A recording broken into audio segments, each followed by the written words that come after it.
Zaman dahulu kala di sebuah kampung, hiduplah seorang janda bersama dua orang anaknya bernama Ambun dan Rimbun. Ambun dan Rimbun adalah sepasang kakak beradik yang memutuskan merantau demi mengubah nasib. Dengan hati yang berat, mereka meninggalkan ibu tercinta seorang diri di sebuah kampung terpencil di Kalimantan Tengah.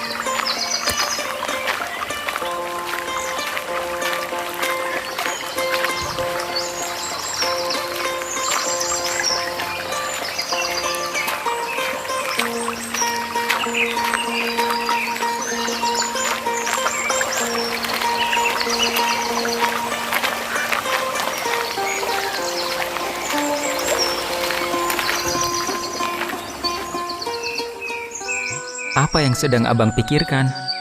Abang sedang memikirkan nasib keluarga kita. Kalau setiap hari hanya mencari kayu bakar, kehidupan kita tidak akan pernah membaik.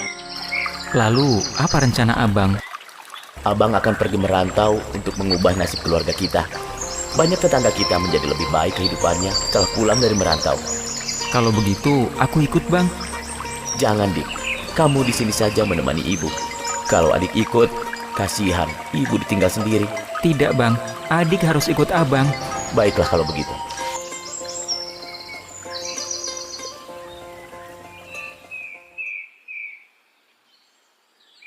Bagaimana, Bu? Apakah Ibu mengizinkan kami pergi? Sebenarnya ibu merasa berat mengizinkan kalian pergi. Ibu khawatir kalian masih terlalu muda untuk merantau. Iya, Bu. Tapi kami berdua bisa menjaga diri, dan kami berjanji akan saling menjaga. Baiklah, kalau memang kalian bersikukuh akan pergi, ibu mengizinkan. Tapi ibu berpesan, kalian harus menghormati orang lain dan jangan berpisah. Kalaupun harus berpisah, hendaknya kalian saling mengabari. Baik, Bu. Kami akan ingat nasihat Ibu. Terima kasih, Bu. Sebelum berangkat, sang ibu membekali mereka 2 bilah dohong, yaitu keris pusaka warisan mendiang ayah mereka.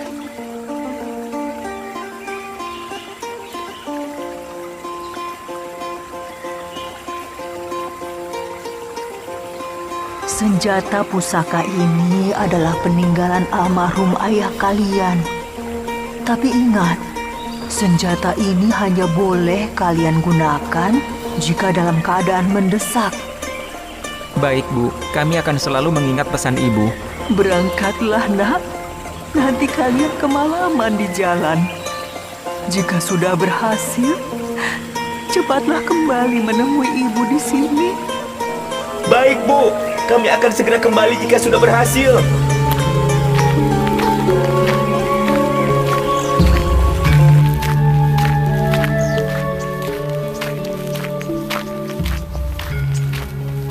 Perjalanan panjang mereka tak berjalan mulus. Rimbun jatuh sakit akibat kelelahan.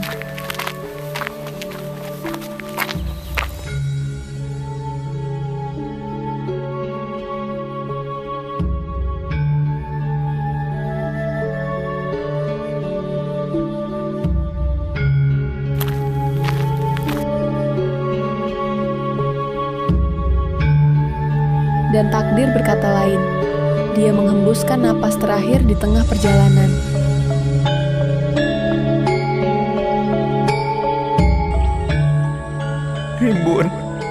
Rimbun adikku, maafkan abang. Dengan hati yang hancur, Ambun menguburkan jasad adiknya. Dohong milik Rimbun ia tancapkan di bagian kepala makam. Sementara kain kuning pembungkusnya dililitkan di nisan sebagai tanda kasih dan kenangan.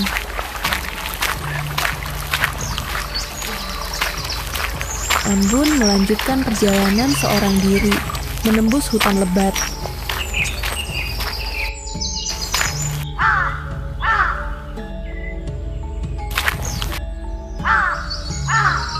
Wah, pasti ada orang di sana.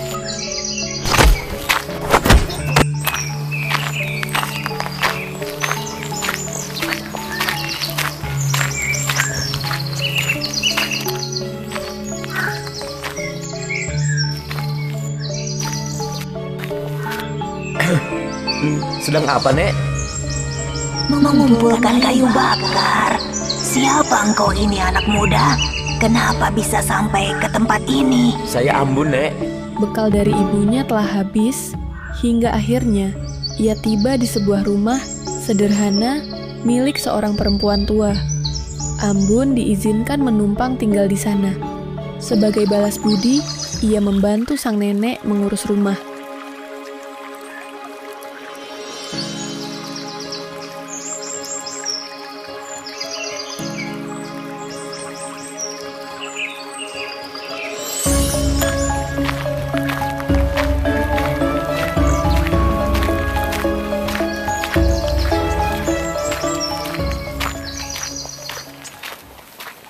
Ambun menimba air, menyiangi kebun, hingga menyalakan api. Kesantunan dan kerajinannya membuat sang nenek begitu menyayanginya. Suatu hari, sang nenek membuka kisah hidupnya. Ia ternyata berasal dari keluarga kerajaan Sambarati, namun diasingkan.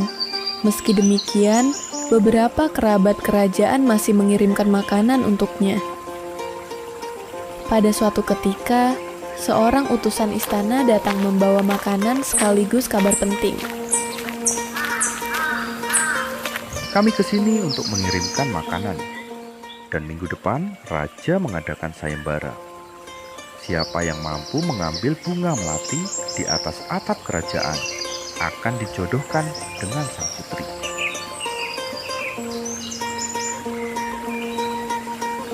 Nek, bolehkah Ambun mengikuti sayembara itu?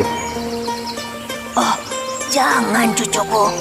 Kamu akan dihukum jika gagal memetik bunga melati itu. Nenek tidak usah khawatir. Ambun pasti dapat mengatasinya. Benda apa itu, cucuku? Senjata pusaka ini peninggalan ayahku, Nek. Senjata ini dapat menolong jika diperlukan.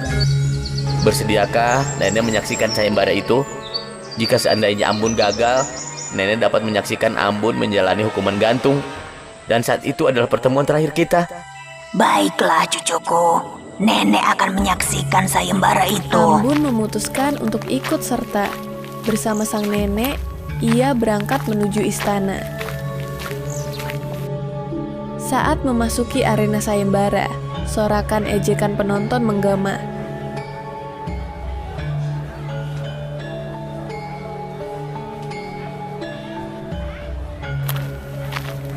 Buktikan kemampuanmu atau kau siap-siap mati digantung.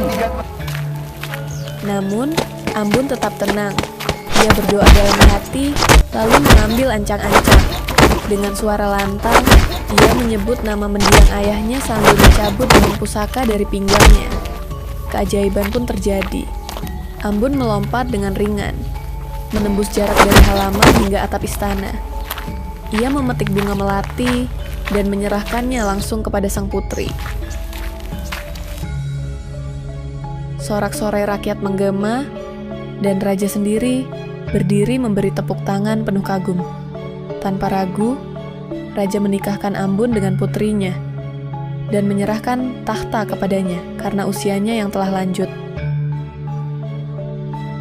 Sebagai raja baru, Ambun segera menjemput ibunya untuk diajak ke istana.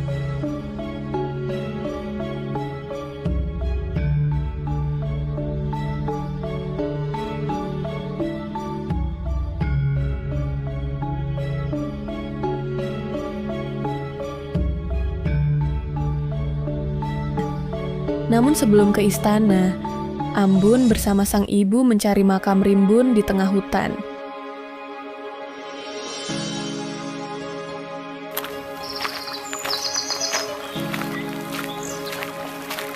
Setelah menemukannya, Raja Ambun memerintahkan pengawal menggali makam tersebut.